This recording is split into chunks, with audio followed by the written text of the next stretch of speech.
Really? The Toronto Maple Leafs hold the number 1 overall pick?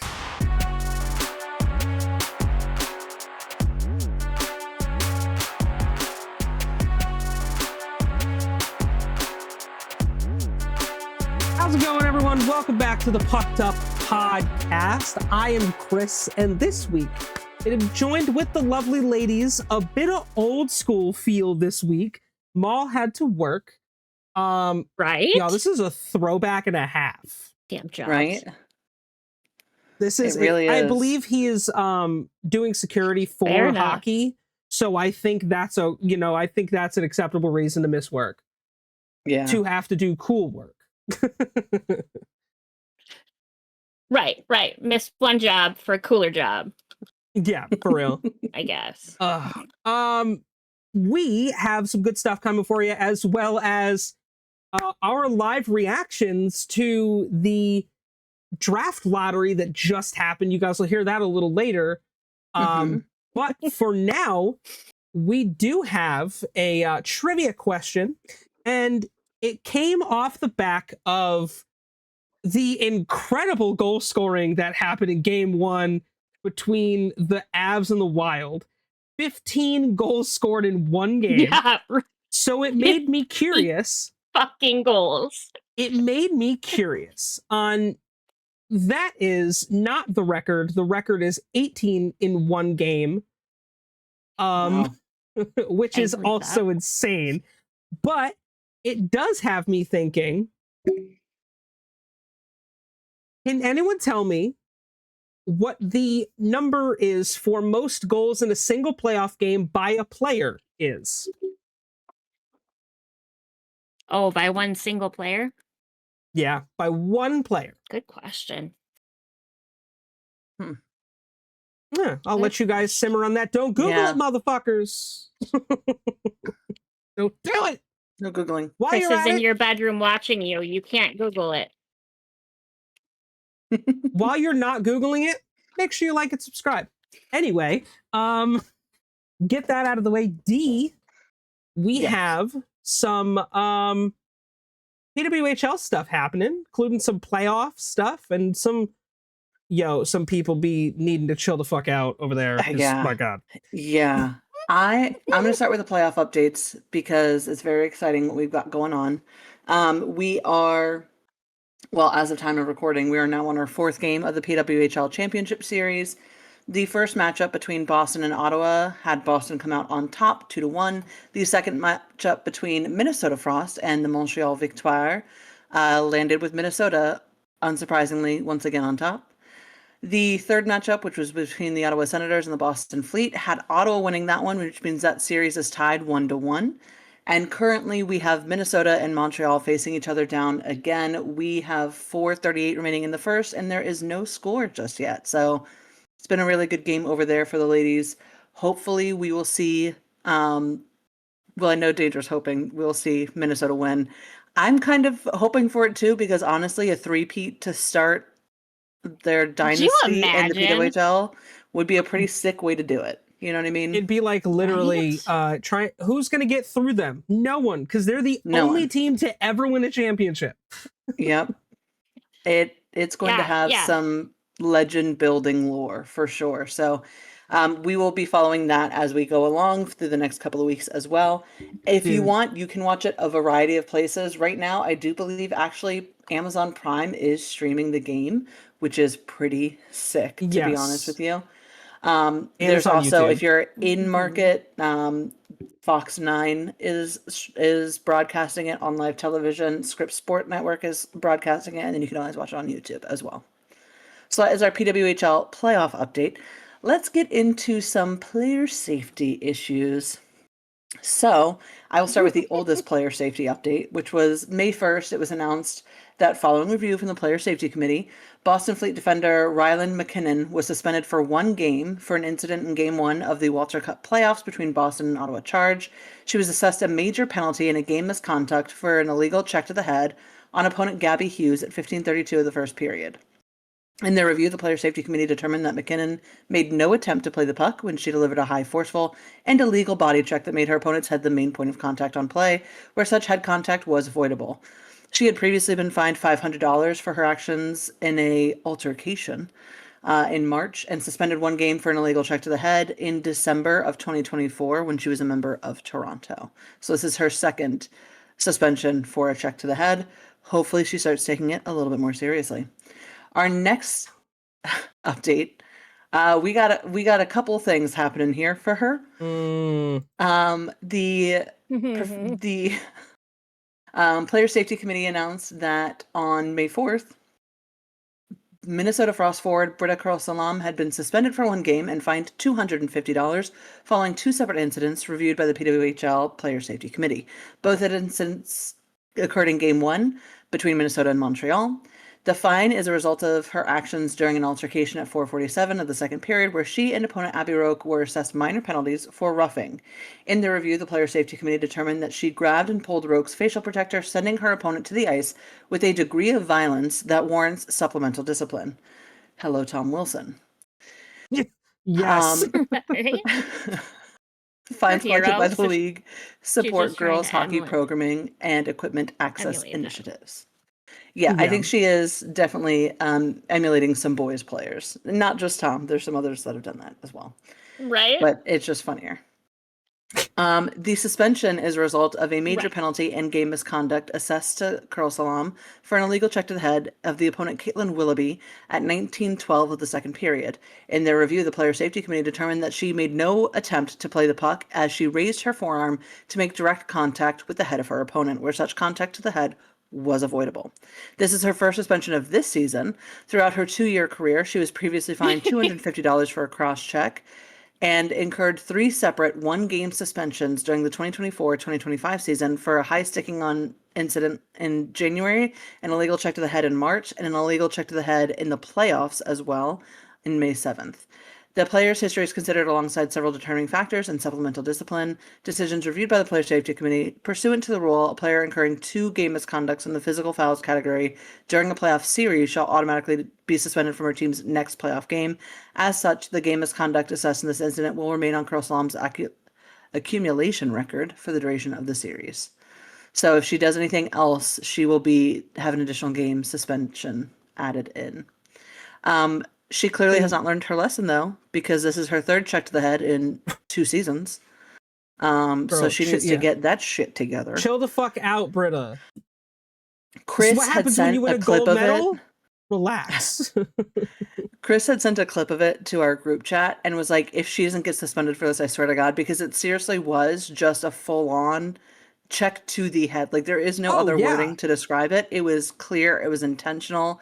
It was meant to land where it did. Oh, 100%. It was bad. Oh, yeah. It was really bad. Which does bring us actually into our last item, which maybe Britta should avail herself of these upcoming resources. The fucking convenience of this. Right? I know. I gave myself the perfect segue.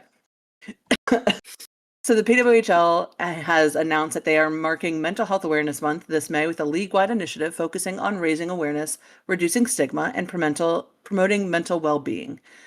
Through storytelling, fashion, and community engagement, the campaign aims to normalize conversations around mental health in sport and encourages fans and players and communities to prioritize emotional health. So they are once again working with Peace Collective. They've done a couple of merch drops with this group before. And they are going to be featuring the message Breaking the Ice on Mental Health. 3 PWHL players, Erin Ambrose of the Montreal Victoire, Gabby Hughes of the Ottawa Charge, and Haley Wynn of the Boston Fleet helped shape the creative direction of this collection and serve as primary voices in the campaign, sharing personal insights to help normalize conversations around mental health in sports. So Ambrose is a longtime advocate for mental health awareness who has spoken openly about her personal journey and the importance of support systems and high-performance environments. Hughes was the founder of Sophie's Squad, a nonprofit dedicated to promoting mental wellness among youth athletes and their families. And Wynn, who is a rookie this season, is navigating the transition of the professional level while learning to balance the pressures of elite performance with prioritizing her mental well-being, offering a perspective that resonates with the next generation of players finding their footing in the game. As part of the campaign, the PWHL and Peace Collective will make donations to Sophie's Squad and Kids Help Phone to help expand access to critical mental health education, support, and services. Sophie's Squad provides education and awareness to improve the mental health of athletes, and Kids Help Phone is Canada's only 24/7 e-mental health service offering free, multilingual, and confidential support to all young people to feel out loud. The collection is currently available through purchase for through the online store at thepwhl.com, which I do believe, I'm going to pull it up here. It is very nice. It's a very understated. If you guys have seen a lot of like the crew necks for like tennis club type stuff, it's very much giving that vibe. Not bad at all. Very cute. It is currently on their website if you want to go check it out. It definitely helps if we all show up and support. I know that they will be talking about it during broadcasts as well, since they have a captive audience. Why not talk about it? And I would love to hear more players come out and talk about their struggles with mental health. We've talked about quite a few players in the NHL who have been open with it, and it has helped to decrease that stigma. And everyone on our podcast believes in the importance of keeping your mental health on level and being open and honest when you are able, because it makes it easier to ask for the help that you need. And everybody needs help. There is no shame in asking for it. Correct. Thank you for that, because that also, again, not to make the segue joke as always, but this, funny enough, leads us back to the boys, into a very serious topic, from Victor Hedman, who has not played since March 19th. Finally came out to talk about where he's been. He had announced on social media that he stepped away from the team due to mental health. In his social media statement posted 11 hours ago as of time of recording, so as of posted yesterday, I spent most of my life in this game and nearly all of my career with this organization wearing this jersey and serving as captain. It's the greatest responsibility of my professional life. That responsibility doesn't only apply on the ice. Over the past couple of months, I've made the decision to step away and focus on my mental health. It was not an easy decision, but it was the right one. I've always believed in being a leader. I've always believed that being a leader means doing what's best for the team, and in this case, it also meant doing what was necessary to take care of myself, so I can be the best player, teammate, husband, and father I can be. I've been fortunate to have strong support from my family, my teammates, and the organization, my therapist, and I'm in a much better place today. This is something that exists in our game more than people see. If this moment helps make it easier for others to take care of themselves when they need to, that matters. I'm proud of this team, and I look forward to what's ahead. Obviously, the organization put him on a leave of absence on March 17th or March 25th. He had a bit of a rough game, a rough season, obviously.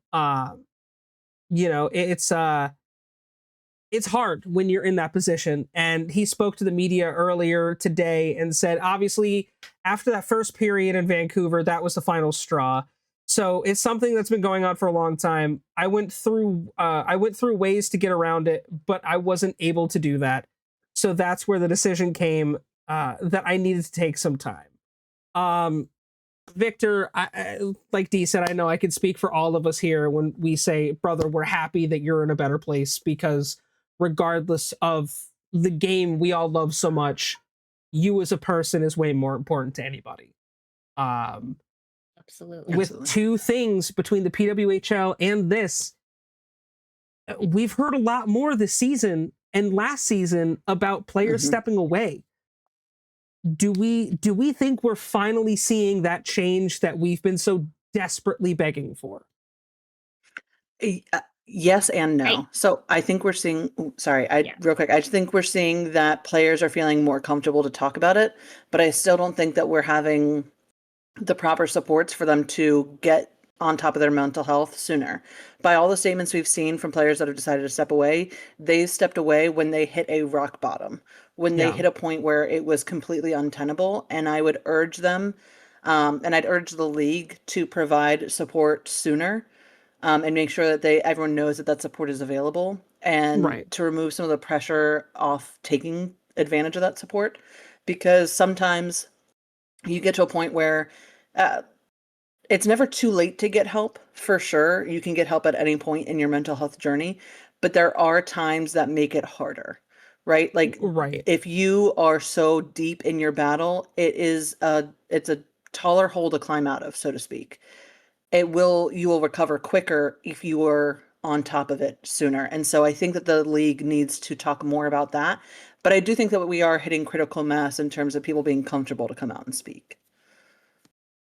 Yeah. No, I definitely agree. I agree Danger. 100%. Yeah, Yeah. no, I agree with what Dee said. I think we're on the right path. I think it's a good start.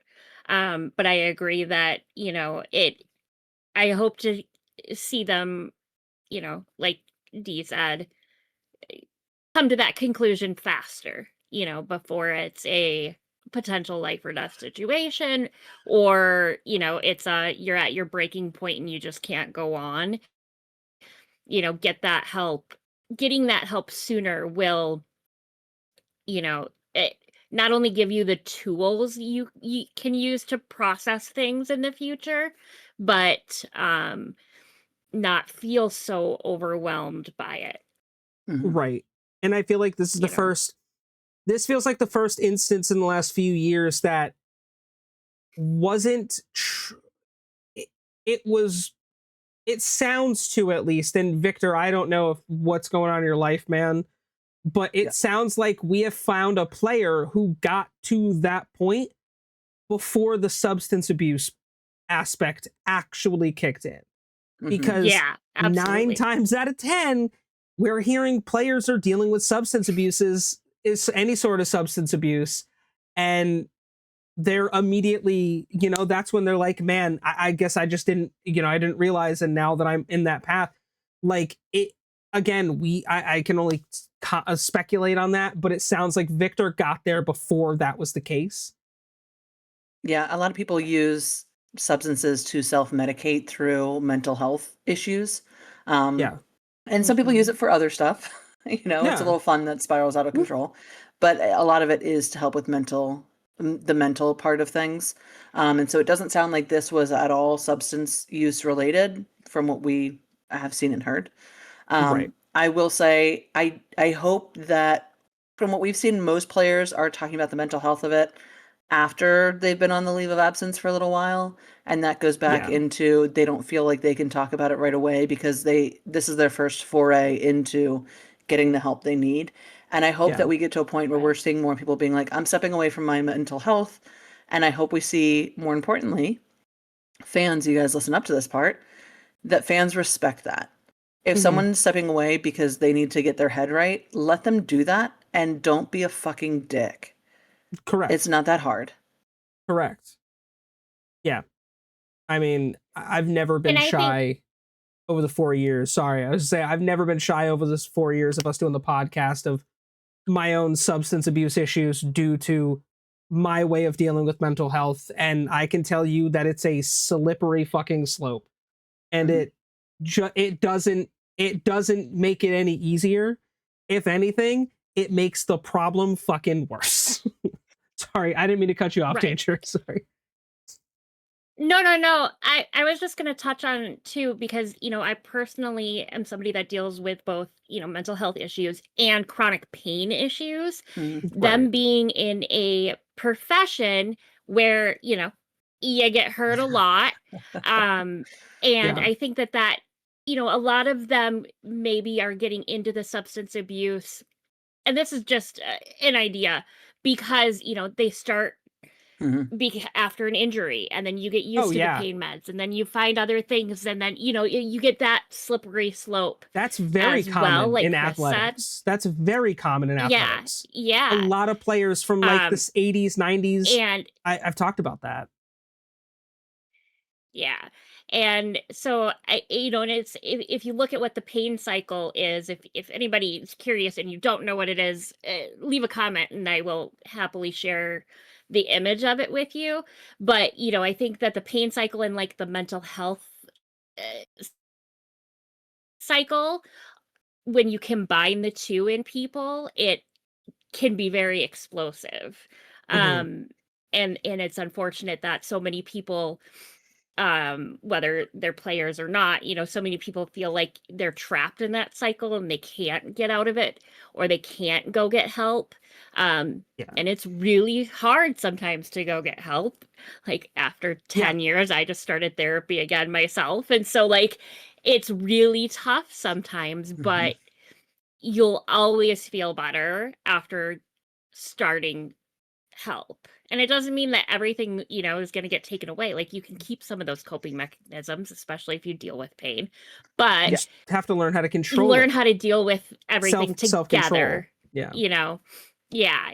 You can learn how to deal with it as one problem instead of two separate issues too, which I think can be very helpful for a lot of people. For sure. And remember too, real quick, that therapy is more than just talk therapy, which is the most common form that people think about. Yes. It's just sitting in a room and sharing your feelings and emotions. That is one way, but that is not what's effective for everybody. There are a ton of different methods of therapy. And some are more focused, like hypnotherapy. You're not really doing the same things. You have EMDR. There's a ton of different acupuncture. Acupuncture is very popular. There's a ton of, actually, I do know somebody who started, used acupuncture to deal with grief. And it was completely life-changing for them. So there's a bunch of different things you could use. Yeah. Yeah. I'm trying to remember. I think it's DMT therapy, or is it CBT therapy? One of the two. CBT I think it's DMT. It's yeah, I don't remember which one, but that's what my therapist and I just started doing, and it's a different way of like, and I think it's the DMT because that's the dance movement, and so like using, you know, she has me like tap my thighs and stuff, and so you know, there's so many other ways. Yeah, and you don't have to like necessarily relive traumas in these therapies. You just get those coping mechanisms, which is huge. Yeah. Correct. Well, I'm about to start CBT for my pain issues. So well, hell yeah. We'll see how that goes. But nevertheless, if Victor Hedman can do it, you can do it too. If there's one thing we can offer to you, the viewers, hell yeah. It's okay to get help. It's okay to not be okay. And we all love you, and we're thankful that you spend any time with us here. With that heavy note, Danger, we have now officially started round 2 of the playoffs. We have any little updates going on in there? Hell yeah. I do. Let's starting with the Eastern Conference here in the Metro. The Carolina Hurricanes are looking every bit like a powerhouse. They are up 2-0 on the Philadelphia Flyers. Game 1 was a shutout, 3-0. Game 2 needed overtime, but Carolina still pulled out the win with 3-2. This series shifts into Philly next week. So we'll see if the Flyers can kind of dig themselves out of this little hole. They were very dominant in the first round. So I think that we'll see some good play from them once they're back in their home turf. In the Atlantic side, Buffalo and Montreal haven't even dropped the puck yet, which is so weird to me. Like some teams that are on game 3 coming up and they haven't even had one. The series starts May 6th, so tomorrow as of time of recording. Montreal's coming off a dramatic 7-game win over Tampa Bay, including a tight 2-1 finish in game 7, while Buffalo handled Boston in 6 games. The two teams with momentum, two fan bases starving for a run. That series is definitely going to be a fun one to watch. And the Western Conference with the Central Division, Colorado, Minnesota opened their series with absolute chaos. I couldn't watch the game, but I was getting updates on my phone. It was every 5 seconds. It was insane. 15 goals between the two teams. Colorado ended up winning it 9-6, and they did look explosive as ever after sweeping the Kings in round 1. Game 2 is tonight, as of day of recording, again in Denver. I do still have faith in my boys. They certainly had a lot of answers for Colorado. They just couldn't, when Colorado gets 9 goals, it's hard to match that. But they tried their damnedest. That game went exactly how I fucking thought it was going to go, too. I was like, this game is going to be so high scoring. That's how I think this whole series is going to look. Yeah. Watch the next game be a 1-0 win. Somewhere that Gus Bus is going to start in net tonight as of earlier today. So yeah, because Wallstead has started every game, but I think they're putting Gustafsson in. And he's killing it. He's doing great. But I think it's about time for Gus to get his shot here. Even game though, 2, Wallstead if you lose, it puts you in a shit position, but still, it's only game 2. There's plenty of time to claw your way back in a series, and that's not to say that Gus doesn't have a great, because Gus had a good year, so that's not to say that he can't have a great game. But I don't see it hurting. You guys have 2 goaltenders that it's okay to start someone else. So like, it's not totally detrimental. Right. And what else was I gonna say? I don't know. They're itching though. I think it'll be a really good game too. I was gonna say, and once they get back to playing in Minnesota, like Minnesota is the one arena that even watching games, from now 2 states away, when the crowd gets loud, the cameras shake. Oh yeah, because that arena gets so loud. Like that arena pops. It's absolutely incredible. And players on multiple teams have said it's the loudest arena out of any. You're welcome. But it'll be interesting to see, when we scored in one of the games. I mean, I watched clips. There was a curse on me in round 1. I'm hoping it's gone in round 2. Every game I watched live, they lost, so I stopped watching. Then we won the series or the round. So I'm hoping that I can fix that. Anyway, going into the Pacific Division, Vegas leads Anaheim 1-0 after a tight, low-scoring opener. Vegas brings structure, while Anaheim brings youth and speed. Game 2 is set for tomorrow, May 6th.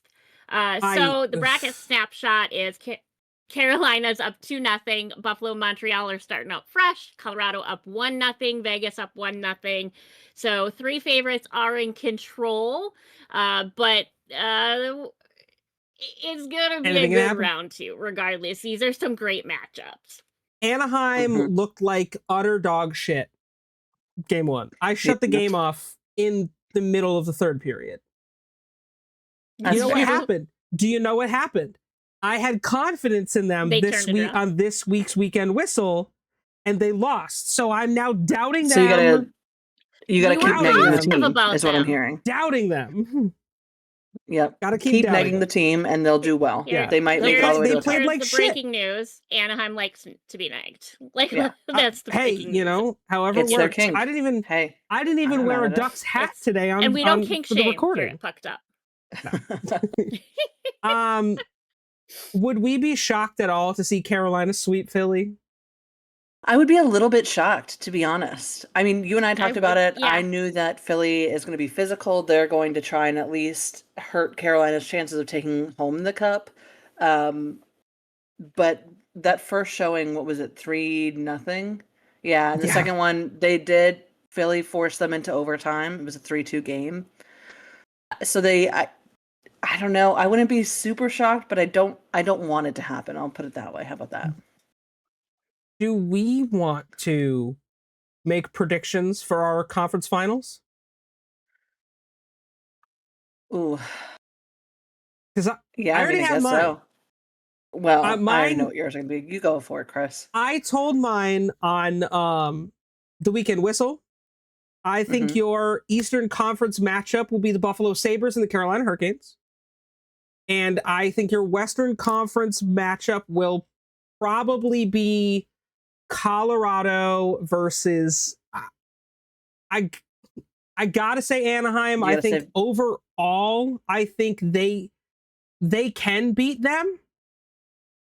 But I don't. There is no reason that Anaheim cannot beat Vegas. They just have to actually put forth together. Listen, I have them winning in 7 games. My prediction is it's going to be the only 7-game series. No, I think Buffalo Montreal is also going to be 7. Yeah, that's definitely going to 7. I think it's going to be really hard to beat Colorado. Yeah. It could be. Fair. But we haven't played in Minnesota yet. Our boys get recharged when they can play at home. I'll put it to you this way. If Minnesota moves on, I would also not be surprised. Like I wouldn't be mind blown. Moves on, you owe me $50. I do not owe you $50.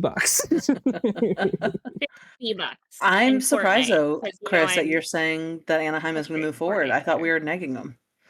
I believe Anaheim has the ability to win this series. Okay. And based on that's all I hear about. That's the first nice thing I jinx it, I fucking jinx it, and it is what it is. But I also hate Vegas more. You love Vegas. What are you talking about? I fucking hate Vegas, bro. That is so not true. Vegas. I hate Vegas. That is a new development. Such a fibber. Yeah. Such a fibber. Because you rooted for them not that long ago. There are reasons as to why I did, and there are also reasons as to why I now no longer like them. Well, you know what? That's fair. I appreciate a changed mind given their how they've been moving this past season or 2. Especially with Carter Hart, bro. What the fuck are we doing? Yeah, what the fuck are we doing? Danger, who are you picking? I think I know one of them. Yeah, I'm going Minnesota. I gotta stick with my boys. I don't blame you. That's still a good I had them winning it all. I have to stick with the boys. They can do it. I have faith. This is the best we have looked in at least 20 years. Yeah. Because our initial guys looked real good those first 5 years, you know? No. And no shame to the players for that, 5 to 15 year mark too. Right. But our team is so fucking good right now. Yeah. And we have all of the ghosts that Quinn Hughes sees on. I was going to say that Quinn Hughes pickup that you were not thrilled about has come back around and been great. I was unsure about it. I just wasn't sure how he would fit in, but he has meshed so well with the team. But I was really sad to see some of the guys go that we had to say goodbye to. I'm still upset that Duhaime's gone. I love Dewey, Yeah. I mean, but think of it this way. You didn't just get Quinn Hughes. You got Quinn Hughes and the 12-year-old Victorian girl that haunts him ghost is also attached. Well, and getting Tarasenko. Tarasenko was a great pickup too. I told you, this is the best your team had. This is the best shot you guys got. This is the best shot. Yeah. And I think we can do it. We can do it. Fair. As for everybody else, I like Anaheim. I'd love to see Anaheim go. I don't know that they're gonna beat Vegas. Vegas is a hard team to go up against. I think I'd love to see the Flyers come back and beat Carolina. I don't think that they're going to. I think Carolina's just playing too good a hockey right now. I think Carolina's gonna take it. They're just and Buffalo, Montreal, they haven't even played game 1 yet, so it's hard to say who's this series. It could also go either way. This series could 100%. Go 7. These are your two, in my opinion, two overall best teams in the Eastern Conference. Yeah. So it's a tough match to see happen in round 2. Yeah. Yeah. I mean, Carolina is. Exciting. I don't know. I think. Well. Yeah. So who do you think is going to take it, Danger, to finish it out? Between the two. You have to pick one. Gotta pick one. I'll go Buffalo. Just okay. for the fuck of it. Yeah. Okay. I don't know.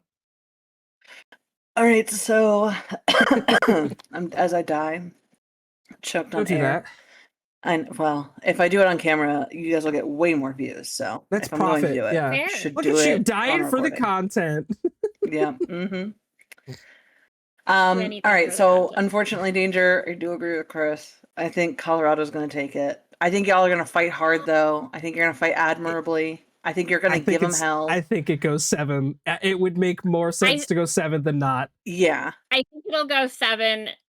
There's no way you're getting swept. First of all, I'll say that. God, I don't see that happening. They'll win at least 2. They'll win at least 2. If it doesn't go 7, it goes 6. Like, they're gonna show up. Yeah. They are. They're not gonna make it. But I do think Colorado takes it, unfortunately, for you. I'm going to agree with Chris that Anaheim takes it. Make it past the second round. You do. Really? Hey, you made it. You made it past the first round, so that's a plus. That's a step in the right direction. But we've never made it past the second round. Yeah. We've only ever gotten to the second round. So I want to just see them go the furthest that they've ever gone. That's fair. Minimum. They're not going to win all of it. Like, this is second round after a major change up. Yeah. You know what I mean? So I think that like maybe next year we do see a conference final if it's not this year for Minnesota. All right. So Anaheim? I do think Anaheim's going to take it over Vegas. I think that they're going to do the most Anaheim thing of Anaheim things, which is look like shit and then be really good the next couple games. Yeah, they're going to look like shit, lull them into a false sense of security, and then somehow manage to pull it out in the last 59 seconds of the game. You know what I mean? That's a very Anaheim thing to do. It's a very Anaheim thing to do. I do think that Carolina is going to take it. I think that Philly is going to put up a fight. I don't think they're going to get swept. I think they're going to get one win in. And it's going to be like a brutal situation. It's going to be a random 6-1 type of win for Philly. Yeah, they're just going to beat the fuck out of them in one game. And then Carolina's going to be like, and then Carolina's going to come back and bury them. You know what I mean? That's what's going to happen there. And then I'm going to say Montreal takes it, actually, over Buffalo. I know that Buffalo has a lot of momentum right now because this is the farthest they've got in how long? But I think 15 that years. Montreal is going to... They are a brutal team, having played against them multiple times this season. And they just got Noah Dobson back. Wow, dueling goals Minnesota just scored. Wow. No shit. Yeah. But the Habs like just got seconds. Noah Dobson back. So that's... That's going to be a key factor, too. Yeah. Oh, yeah. Danger can't watch it, so I have to. Well, I have my phone up. I'm going to try to watch it tonight and see what happens. I got to test the theory. If they lose, she has to watch another fucking game for the rest of the season. Yeah.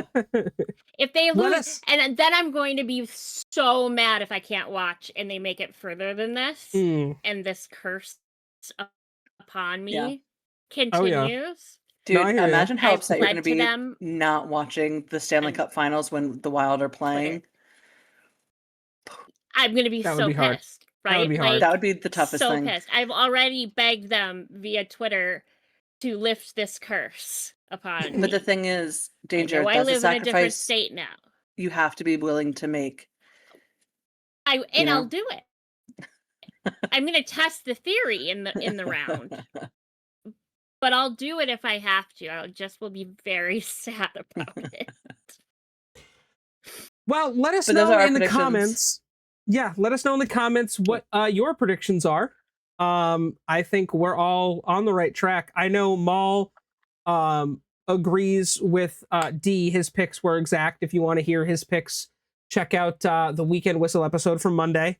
I couldn't change mine because that's already what I picked, so I had to stick to my guns.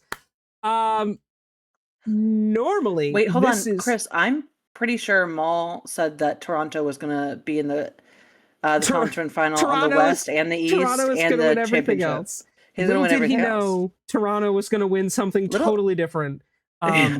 Hey, that's good for him.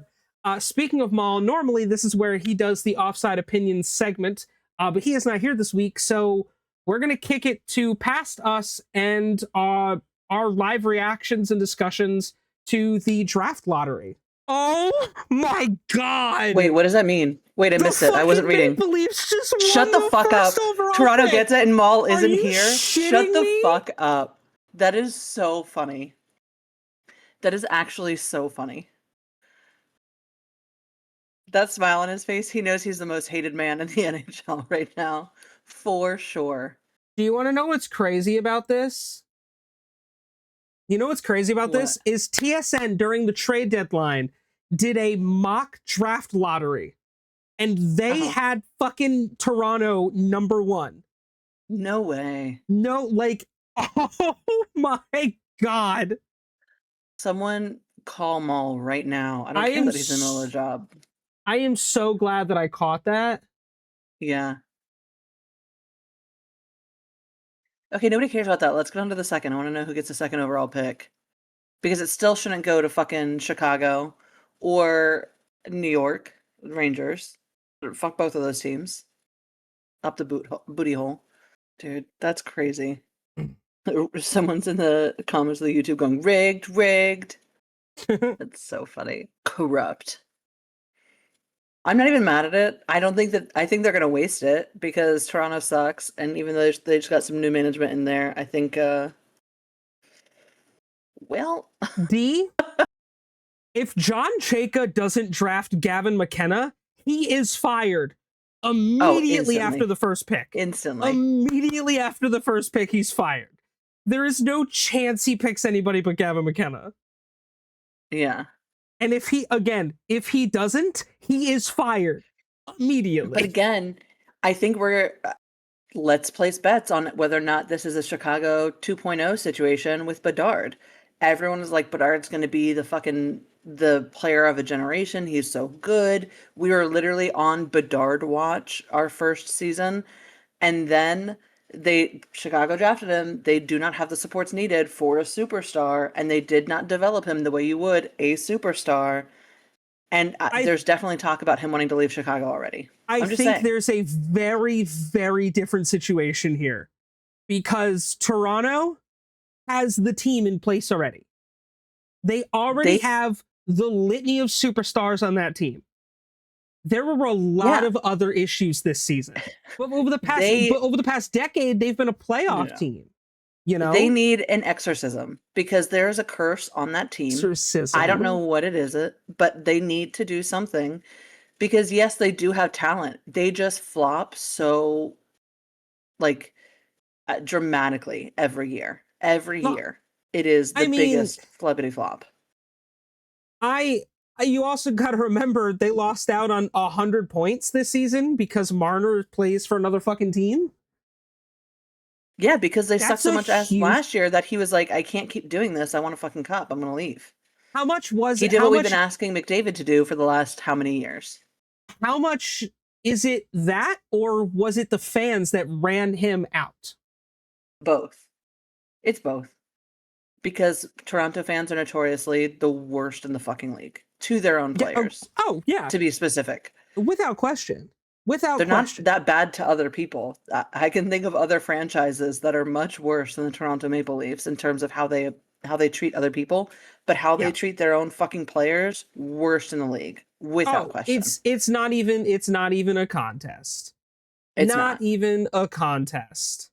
And I don't know why anyone would want to become a fan of that club anyway, if that's the fan culture. Like, to me, fan culture is a pretty important part of it. I would not have fun engaging with other people online if all they did was dox my fucking players and talk mad shit about them for everything they do. Yeah. It's crazy. I know I'm with you. I just I don't know. I'm you know. I don't have words. This is fucking crazy. I feel bad for Vancouver, who is easily the worst team in the NHL. Right? Are you ahead of me? Fuck you, Chris. Wow. Wow. That is fucking insane. I feel so bad for Vancouver. I don't.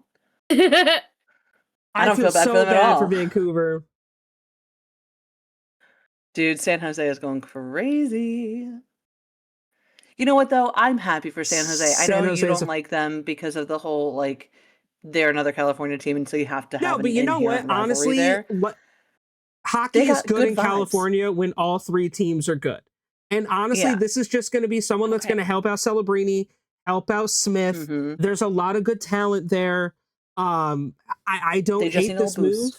They just need a little something. Something. And Vancouver gets third overall. That's not too terrible. The fucking Toronto Maple Leafs. The fucking Toronto Maple Leafs. Toronto Maple Leafs. What? Good for them. Good for them. Again, like I said, if Chayka fucks this up, he's fired immediately. Oh, 100%. That was our thoughts. Let us know in the comments what you guys think. I can't. Fucking Toronto would win the fucking... They would. They would. And again, happy for San Jose, honestly. I like the vibes of that team, the locker room vibes that they're creating. So hopefully they're going to build on that and we'll see them actually be competitive in the future. They are one or two pieces away from getting back to the playoffs. So, yeah. You know, as a California hockey fan, I think the Pacific Division thrives better when all three Cali teams are good, because the opportunity in the playoffs of them, very similar to what we got with the battle for Pennsylvania. Mm-hmm. Oh yeah, we're talking means you're seeing good shit. Better hockey because they're not so tired from having to fly all over Kingdom Come. That's like, for any of the teams to get to any of the other teams in California, it's like an hour flight, maybe. When the Ducks play the Kings, it's called the Freeway Face-Off because it is an hour between LA and Anaheim. I know, I've done that drive before on the 405. That is literally a highway trip for them. So, you know, if that's... They don't even need to get on a plane. No, you just hop in a car or a bus and just fucking take the ride. Download an episode of a fucking show. They usually have really nice buses. Yeah. But Danger, do we have any naughty boys? And I know we probably got some hurdy boys, but do we have any naughty boys yet? We have several naughty boys. You know who didn't? Ridley Gregg. Speaking of, Ottawa's Ridley Gregg has been suspended for 2 games for roughing Two regular Sean Walker. season games. The ruling was issued May 4th, and Gregg was also fined $33,000. And I don't think this was fined. I think this is just his salary. Yeah. Forfeited. I think this is a mistype. But anyway, $33,854.17. So Ottawa. Yeah. Yeah. And obviously because Ottawa's out, that means those carry over to regular season. So he's missing the first 2 seasons or games of the season. First 2 seasons. Yeah, not preseason games, regular season. Yeah, regular season games. I was gonna say, and that doesn't count for the preseason games. Then on April 26th, Boston's Nikita Zadorov was fined $5,000, the maximum allowed for cross-checking Rasmus Dahlin. Dallas forward Jamie Benn, who can go die in a hole, on April 28th was fined $2,604.17 for cross-checking the sweet and amazing Ryan Hartman. April 30th, Dallas's Mikko Rantanen was fined $5,000 for cross-checking Kirill Kaprizov, matching the maximum fine allowance.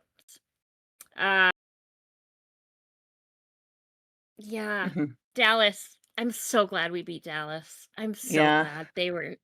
They're so cocky when they win, and I'm just so thrilled that they got put in their place. Well, we appreciate that.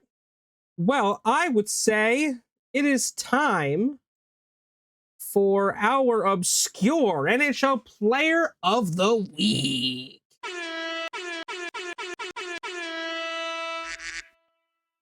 And we got multiple ducks. We got Dos Ducks. I like to do the duck. We do love the duck. I don't even remember how the duck got added, but Maul. The duck, was it Maul? It was Maul demanding it, yeah. Well, we have a player with a fun name, Jeff Bookaboom, which is an incredible name. Great name. Fucking great. Born March 28th, 1965 in Ajax, Ontario. This right-handed defenseman was drafted 19th overall in the 1983 NHL draft by the Edmonton Oilers. He played... Anyone want to take a guess on how many games he played? Grace. 3. Yeah. 3 all games. I was going to say 69. Well, y'all are very, very, very far off. In his illustrious 804 game NHL career, he had 30 goals, 129 assists, 159 Jesus. points overall, 1,890 penalty minutes in 99 playoff games, 3 goals, 16 assists, and in which those 99 playoff games led him to 4 Stanley Cups, 3 of which with the Edmonton Oilers, and 1 in 1994 with the New York Rangers. That 1987 season, however, he scored his first career goal in his 3rd game, which is amazing. So I did get a 3 right. Yeah, that's his awesome. 3rd game, you first did, goal. in fact, yes. Hey, you did. Yeah. I get a quarter of a point. Yes. He and, has 3 times 2 is 6, and 3 times 3 is 9. So I also correct. He did, however, spend some time coaching in a lot of the minor league organizations in the CHL and AHL as a member of the Toronto Roadrunners, Lindsay Muskies of the Ontario Provincial Junior A League, the Barrie Colts of the OHL, Sudbury Wolves of the OHL, returning back in 2012 to the New York Rangers organization to be an assistant coach for the Connecticut Whale. If you remember the 2 seasons they did that before they were rebranded back to the Hartford Wolfpack. On July 1st, 2016, he was hired as an assistant coach for the New York Rangers, which I do not believe he's still doing. He might still be a coach with the Rangers. But shout out to Jeff Bookaboom, who is bragged about by one Jesse Pollock of Bar Down, saying that was his junior hockey coach. Gotta love it. Now, we'll wrap this bad boy up by the question on everyone's mind, the trivia question. Oh yeah. How many? I forgot. Or what is the number for the most goals in a single NHL playoff game by one player? In one game, right? In one game, one playoff game, one most goals by one player. Do we have to name who or just the number? You can give me a bonus point after, but okay. No, just the amount. Okay. All right, I'm ready. 5. Okay. Damn, that was my answer. I've been to a 5-goal game, like when Gabrick did it. I was gonna say, do you want to just stick with 5? Yeah, I'm gonna stick with 5 because that has to be the answer. I've not seen anyone score 6 goals in a game. That is the correct answer. Bonus point. There are 5 players that have done that. Can you name one? Holy Gretzky. shit. No. Gretzky never did it. Ovechkin? No, that's a good guess though. I know that one for sure. I know when Gabrick did it, it wasn't playoffs. Lemieux. That's always a good guess. Ooh, yes. Lemieux's a good guess. Mario Madonna? Lemieux? No, that's a good guess, but Mario Lemieux is one of them. That is for sure. Right. Would you like to hear the other ones? Which era are we in? Are we in like the Lemieux era, the current If these are the 1920s players, I won't know any of them. Yeah, I'll tell you this. All of the above. I'll tell you this. The most recent one to do it was Mario Lemieux. Newsy Lalonde, or Lalonde, sorry. Newsy Lalonde, 1919 did it. Maurice Rocket Richard, 1944 did it. Daryl Sittler did it in 1976. Reggie Leach did it in 1976. And Mario Lemieux did it in 1989. Mario Lemieux also holds another playoff record. He is tied with Patrick Sundstrom for the most points in a single playoff game with 8, 5 goals and 3 assists. Yeah. Sundstrom has 3 goals, 5 assists, and he did it the year before. They're little mirrors of each other. That's cute. Yeah. I never would have guessed. I don't feel bad for not knowing those names. One happened in my lifetime. I mean, Maurice Richard, and it was there's a trophy named after him. He's a legend, but he did play in the 40s. So I never would have gotten Leach. Right. Yeah, Daryl so Sittler. I could have gotten 2. Yeah. Maybe Sittler I would have guessed eventually, but it would have taken me a long ass time. Correct. And that's okay. But yeah, I laughed because I was like, they're gonna guess fucking Gretzky right away. Of course. Because he has every other record in existence. He literally does. He's got every other fucking record out there. Yeah. Well, on that bombshell, it is time for us to say goodbye. Thank you guys so much for watching today. If you haven't already, like and subscribe. Like I told you before, do that. Make sure you hit the notification bell, let you know anytime we upload anything new. In the comments down below, let us know your thoughts on the draft lottery. Let us know if you think that the Canucks got fucking utterly robbed. If it's rigged for the Maple Leafs, let us know. We want to hear from you guys. And until next week, we will see all of you motherfuckers again in the face-off circle.